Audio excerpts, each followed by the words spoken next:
What's the biggest myth in jiu-jitsu? In my opinion, the biggest myth is that you don't need strength to do jiu-jitsu. Strength versus technique. It's one of the oldest debates. How much strength do you need to apply perfect technique? There are those that think that if you have perfect technique, you don't need any strength. I actually disagree with that. I think that perfect technique is only achievable if you have sufficient attributes to apply the technique perfectly. Let's talk about it.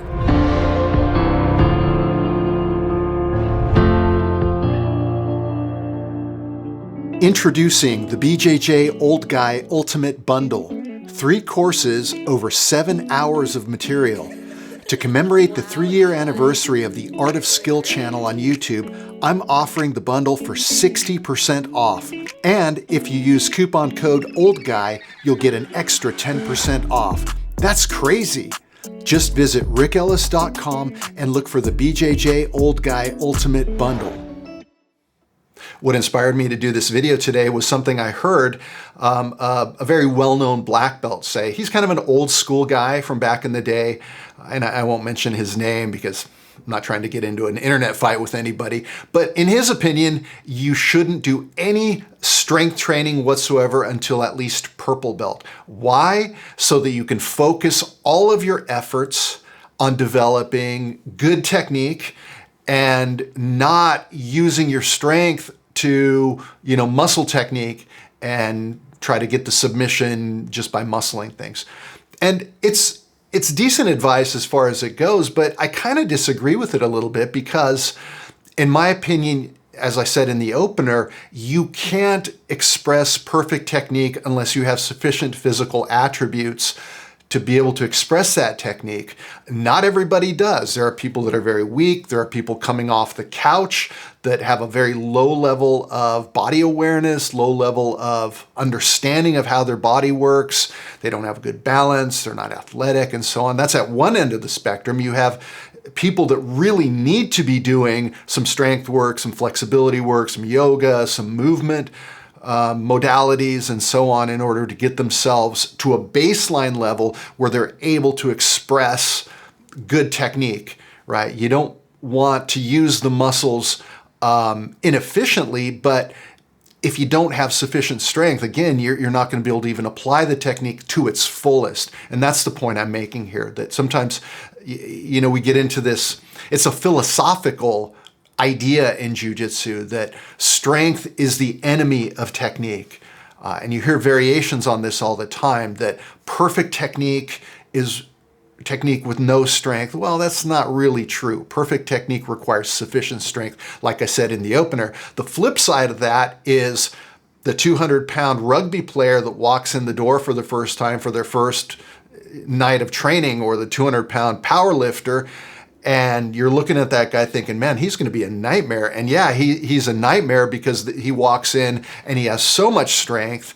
And as we know, white belts tend to use strength disproportionately because they don't have enough technique yet.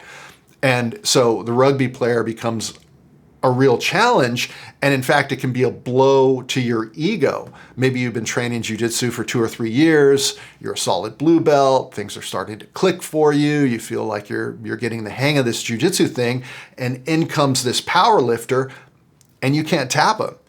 He's too strong for you. It's overwhelmingly strong, and it takes significant effort on your part just to even be able to dominate him and stay ahead of him. And so sometimes we'll pull aside those heavy, strong athletes, and we'll say, listen, we'll give them the speech, right? You'll be like, listen, you're going to have a lot of success in jiu-jitsu just by virtue of the fact that you're very strong. But if you can dial that strength down, if you can focus on the nuances of the technique, the timing, the positioning, all the things that constitute good technique, then you will be better off.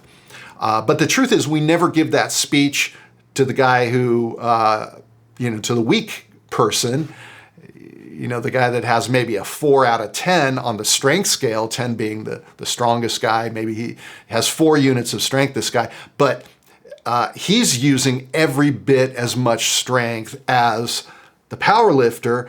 he's just not very strong. Therefore, it doesn't really matter. Therefore, it's not a blow to our ego, those of us that have been training for a little while, to have to deal with that guy, even if he uses all his strength. So there's a little bit of a hypocrisy there, a little bit of an inconsistency in how we treat these things. But while I agree that the goal should be strength minimization, you still, again, need sufficient strength. Jiu-jitsu at its core is a movement art. The quality of your jiu-jitsu is proportional to your movement and your physical potential. If you have a low level of physical potential, you're never going to have beautiful jiu-jitsu. You're never going to have great jiu-jitsu. If you have great physical attributes, now you've given yourself a chance of having great jiu-jitsu, even if the temptation as a white belt is going to be to utilize your strength in order to confer an advantage that technique alone doesn't give you yet. And by the way, what does it even mean to say he has good technique? What is good technique? Obviously, there are a lot of techniques in jiu-jitsu. There's transitional techniques, there's escape techniques, there are control techniques, there are guard passing techniques, there are submissions. But when we're talking about technique kind of in the abstract and we say, oh, he has good technique, what is it that we're actually saying? Well, we're saying that you have an ability to put your body into positions that maximize your leverage, that give you the ability to apply force, give you the ability to control, give you the ability to, put yourself in the position that you need to be, while conversely minimizing your opponent's ability to apply force and to apply leverage. And so if that's the definition of technique, and obviously it depends, if it's a transitional technique, a good execution of that technique will be precision of movement, minimizing the steps necessary to apply that movement. But generally, when we're talking about what is good technique, we just mean that you're putting yourself in a position that you are maximizing your position, your ability to apply leverage, and minimizing your opponent's ability to apply leverage. And if that's the definition, then of course having better physical attributes is going to be better. Being stronger is better than being weaker. Being more flexible is better than being less flexible. And this shouldn't be controversial at all. I think the only point of clarification that I'm trying to make here is the idea that strength is antithetical to technique. That if you're a very strong person, you're going to have to work really hard to develop good technique because you're going to have to suppress the strength. I don't totally agree with that. I think that good technique comes when you can move yourself really precisely and really efficiently and get yourself into positions. And if you're redlining yourself constantly, well, your cognitive function is going to decrease, your decision making is going to go down, you're constantly going to be late in your execution, your timing is going to be late. And so it's better to have that reserve of strength and flexibility and those attributes so that you can play the game efficiently, redlining occasionally as needed to make things happen. So I hope that nuance is, I hope I made that nuance clear, what I was trying to say here, because the general principle of minimizing your use of strength is certainly a good one. We want to be efficient, but again, I'm making a more nuanced case here that it's physical attributes that are going to allow you to express technique perfectly. And everything in life, in the real world, requires some amount of compromise.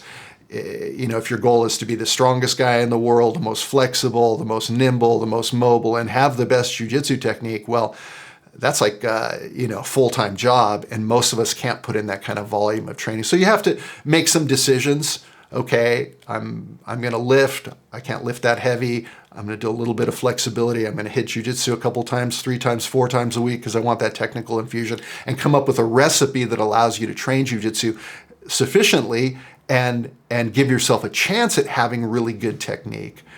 But the optimal would be unlimited strength, unlimited flexibility, and so on. Because as we know in the real world, those guys are a nightmare, and we're all jealous of those guys that have those immense physical attributes. Anyway, that's my little talk for today, and I hope you're having a great day, and we will talk again next time.